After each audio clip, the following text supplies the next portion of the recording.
Hello बच्चों, welcome back to my channel. कैसे हैं आप सब लोग। मैं आप लोग को फंडामेंटल्स ऑफ एंटरप्रेन्योरशिप या फिर क्या इंट्रोडक्शन टू एंटरप्रेन्योरशिप पढ़ा रही थी। तो इसमें हम लोगों ने प्रीवियस वीडियो में पढ़ा था कि किसी नए उपक्रम के जो होते हैं कितने प्रकार के होते हैं, कितने टाइप्स के होते हैं। तो उसके फर्स्ट पार्ट में हमने पढ़ लिया था पार्टनरशिप तक, साझेदारी तक की कितने प्रकार की होती है। आज के वीडियो में हम पढ़ेंगे कि कंपनी जो होती है, कंपनी क्या होती है, उसके क्या प्रकार होते हैं। ये आज का हमारा टॉपिक रहेगा। तो वीडियो को शुरू करते हैं, लेकिन शुरू करने से पहले उन बच्चों ने सब्सक्राइब नहीं किया है, सब्सक्राइब कर लीजिए। फ्रेंड्स, आप वीडियो को शेयर भी कर दीजिएगा और वीडियो अच्छी लगेगी तो लाइक कर दीजिएगा। अब आ जाते हैं, इम्पोर्टेंट चीज़ है तो कंपनी। ये कंपनी क्या होती है।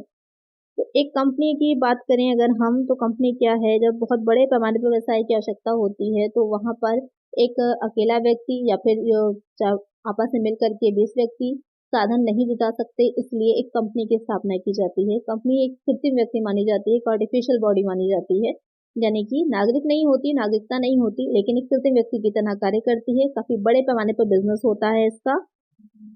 अब बड़े पैमाने के व्यवसायों के लिए भारी निवेश की तथा विशिष्ट प्रबंध कौशल की आवश्यकता होगी, और उसमें जोखिम भी क्या रहता है, रिस्क फैक्टर भी बहुत ज्यादा होता है। तो इन्हीं परिस्थितियों ने कंपनी जैसी व्यवसायिक संगठन को जन्म दिया था। संयुक्त पूंजी कंपनी की स्थिति में पूंजी एक या दो व्यक्तियों द्वारा नहीं जुटाई जाती, वरन बहुत अधिक व्यक्तियों द्वारा जुटाई जाती है, जिन्हें क्या कहा जाता है, अंशधारी या फिर शेयर होल्डर कहा जाता है। क्योंकि पूंजी बहुत ज्यादा होती है तो उसे छोटे छोटे टुकड़ों में बांट दिया जाता है, और एक छोटा टुकड़ा क्या कहलाता है, अंश कहलाता है, शेयर कहलाता है। और जो व्यक्ति उसको लेता है वो क्या कहलाएगा, शेयर होल्डर कहलाता है। तो एक कंपनी जो होती है बड़े पैमाने पर खोली जाती है, बड़े पैमाने पर व्यवसाय करती है, अंशधारी होते हैं और इसके अंश क्या होते हैं, हस्तांतरी होते हैं, कृत्रिम व्यक्ति कहलाती है। और क्योंकि कृत्रिम व्यक्ति है, आर्टिफिशियल बॉडी है, उसके अपने हाथ पैर नहीं होते, तो उसका संचालन करने कौन करता है, संचालक करते हैं, डायरेक्टर्स करते हैं। और ये एक एक्ट है आपका, द कंपनीज एक्ट 1956। इसके अनुसार इसका रजिस्ट्रेशन किया जाता है, कंपनी अधिनियम 1956। अब तो जो कंपनी अधिनियम चल रहा है संशोधित हो चुका है, कंपनी अधिनियम 2013 चल रहा है। सबसे पहले जो एक्ट आया था 1956 वाला आया था, उसी के अकॉर्डिंग ही कंपनी का सारा प्रावधान होते हैं। अब क्या इसकी गुण और सीमाएं होती हैं, ये देख लेते हैं। बड़ी मात्रा में पूंजी पहला गुण हो जाएगा। सीमित दायित्व होता है, ये बहुत इंपॉर्टेंट है कि जो अंशधारी होते हैं, इसके जो शेयर होल्डर्स होते हैं, उन्होंने जितना शेयर्स लिए होते हैं उस राशि तक ही उनका दायित्व होता है। जैसे कि 100 रुपए का कोई शेयर किसी ने लिया है, तो उसने 50 रुपए अगर कंपनी को दिए हैं, तो बाकी 50 रुपए तक ही उसका दायित्व होता है, इससे ज्यादा नहीं होता। ये सबसे अच्छा इसका मेरिट होगी। स्थायी अस्तित्व, जैसे कि साझेदारी में जैसे कि मृत्यु हो जा रही थी साझेदार की, तो साझेदारी समाप्त हो जाती है। इसमें ऐसा नहीं होता।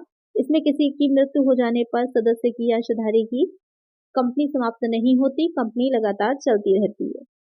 बड़े पैमाने के कारोबार से होने वाले बचत वो पहले ही आप समझ चुके हैं, क्योंकि लार्ज स्केल पर बिजनेस होता है। विस्तार के लिए संभावनाएं होती हैं। लोक विश्वास, क्योंकि इसमें स्टेबिलिटी रहती है, स्थिरता रहती है, इसलिए लोगों का विश्वास भी ज्यादा रहता है। यहाँ पर अंशों को एक व्यक्ति दूसरे व्यक्ति को स्वतंत्र रूप से अपने अंशों को हस्तांतरित कर सकता है। इसको जो संचालित करते हैं पेशेवर द्वारा, प्रोफेशनल लोग होते हैं, मैनेजमेंट पूरा बनाया जाता है, बोर्ड ऑफ डायरेक्टर्स होते हैं जो मिलकर के एक कंपनी का संचालन करते हैं। कर लाभ, टैक्स जो होता है, इस पर टैक्स एक समान दर से फ्लैट रेट पर लगाया जाता है। जोखिम का बंटवारा एक व्यक्ति पे नहीं होता, सब सदस्य होते हैं। अगर लाभ हो रहा है तो उनको लाभांश मिल रहा है, नहीं हो रहा तो नहीं मिलता है, सब पर जय रहता है। सीमाएं क्या होती हैं, लिमिटेशंस। लिमिटेशंस की अगर हम बात करें तो स्थापना में कठिनाई होती है, क्योंकि इसका रजिस्ट्रेशन करवाना अनिवार्य होता है। तो अनिवार्य रजिस्ट्रेशन होने की वजह से इसमें जो होते हैं काफी पेपर्स तैयार करने पड़ते हैं, पार्षद सीमा नियम, पार्षद अंतर नियम, कंपनी में आपने पढ़ा होगा, ये सब बनाने पड़ते हैं।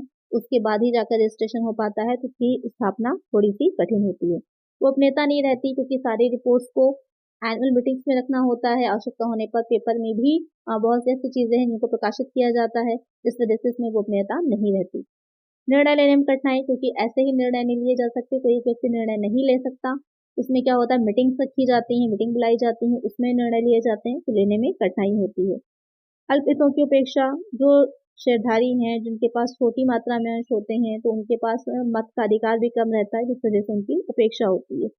आर्थिक शक्ति का संकेंद्रण, क्योंकि मैंने पहले बताया था कि इसको जो चलाते हैं बोर्ड ऑफ डायरेक्टर्स चलाते हैं, संचालक मंडल चलाता है, तो उनके हाथों में ही क्या होता है, पूरी तरह से शक्ति केंद्रित हो जाती है।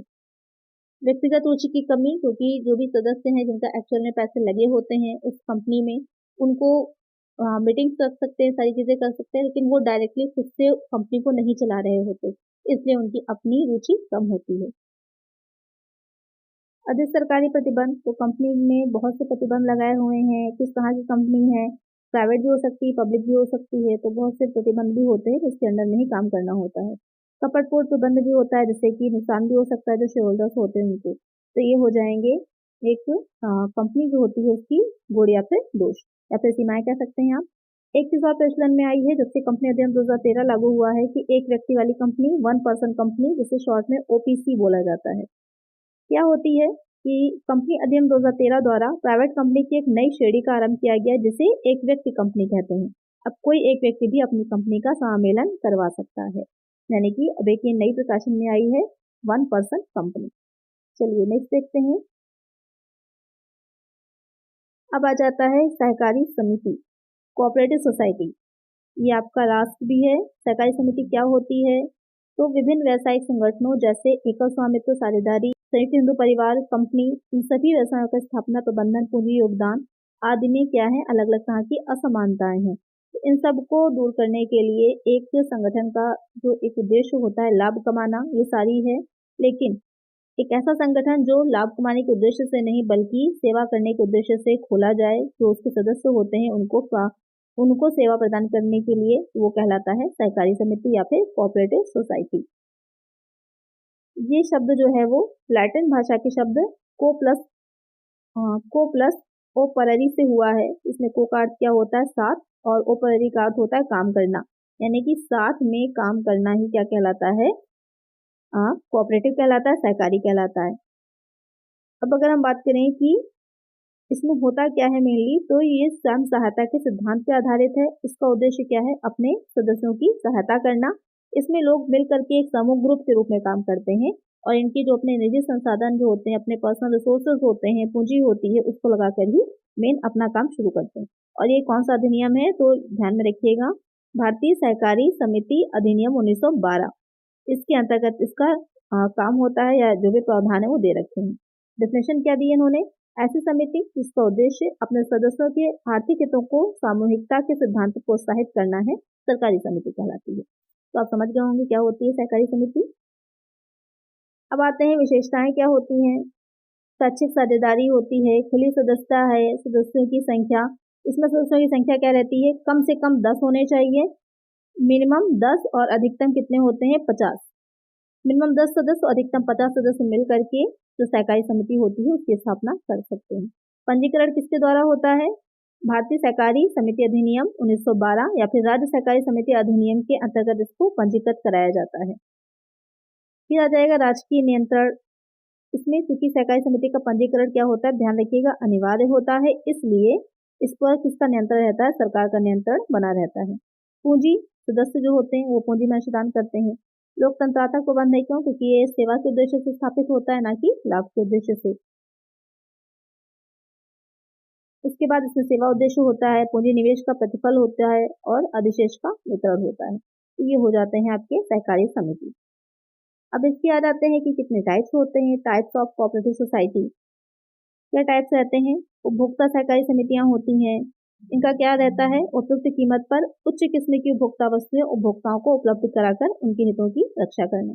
उत्पादक सहकारी समितियां होती हैं, जो कि उत्पादन के लिए कच्चा माल कहाँ से आएगा, औजारों जो उपकरण होते हैं उसका कहाँ से किया जाएगा कम से कम मूल्य पर। विपणन सहकारी समितियां विपणन का कार्य करती हैं, छोटे छोटे उत्पादक मिलकर के कि कैसे मार्केटिंग की जाएगी। आवासीय सहकारी समितियां होती हैं, कृषि सहकारी समितियां हैं, ऋण सहकारी समितियां हैं, ये प्रकार हो जाते हैं सहकारी समितियों के। क्या गुण होते हैं? गुण की अगर हम बात करें तो सबसे पहला तो क्या है? स्थापना इसकी सुगम होती है, क्योंकि कम से कम 10 व्यक्ति मिलकर इसको शुरू कर सकते हैं। दायित्व उन सबका सीमित होता है उनकी पूंजी तक, जितनी उन्होंने पूंजी लगाई होगी। खुली सदस्यता है, राजकीय सहायता भी प्राप्त होती है, ग्रांट मिलती है। स्थिर जीवन होता है, यानी कि लंबे समय तक चलती है। सदस्यों की मृत्यु का, उनके त्याग पत्र का, दिवालिया होने का कोई प्रभाव नहीं पड़ता है। कर में छूट भी दी जाती है गवर्नमेंट के द्वारा प्रोत्साहित करने के लिए। लोकतंत्रात्मक प्रबंध होता है। तो ये सारे क्या हो जाएंगे? गुण होते हैं। क्या होती है सीमाएं? लिमिटेशन, सीमित पूंजी, क्योंकि कम से कम 10 अधिक से 50 व्यक्ति ही मिलकर चला रहे होते हैं तो साधन क्या हो जाते हैं, सीमित हो जाते हैं। सबसे ज़्यादा जो पूंजी के लिए इजी होता है, सुलभ होता है, वो होती है कंपनी। कंपनी में पूंजी को जनरेट करना, कंपना एकत्रित करना बहुत आसान होता है। प्रबंधकीय विशेषज्ञों की कमी रहती है, प्रेरणा में कमी होती है, दिलचस्पी में कमी है क्योंकि लाभ का उद्देश्य नहीं होना है, सिर्फ सेवा के उद्देश्य से खोली जा रही, इसलिए भ्रष्टाचार बहुत रहता है क्योंकि सरकारी नियम है। समय समय पर लेखा परीक्षाओं के बावजूद समिति के प्रबंध में भ्रष्टाचार को नकारा नहीं जा सकता है। तो ये हो जाते हैं इसके या डिमेरिट या फिर लिमिटेशन, सीमाएं। तो आज की वीडियो में आपने पढ़ा कि जो एक नया उपक्रम होता है उसके कितने प्रकार होते हैं, कितने टाइप से किसी भी उपक्रम को आप खोल सकते हैं, इंटरप्राइजेस को खोला जा सकता है। आई होप आपको समझ में आ गया होगा अच्छे से, वीडियो अच्छी लगी होगी। अगर वीडियो अच्छी लगी लाइक करिएगा। नेक्स्ट चैप्टर हम नेक्स्ट वीडियो में कवर करेंगे। तो आज की वीडियो में इतना ही। वीडियो अच्छी लगी लाइक कर दीजिए, फ्रेंड्स तक वीडियो को शेयर कर दीजिएगा और चैनल को सब्सक्राइब कर दीजिएगा। मिलते हैं नेक्स्ट वीडियो में। Thank you.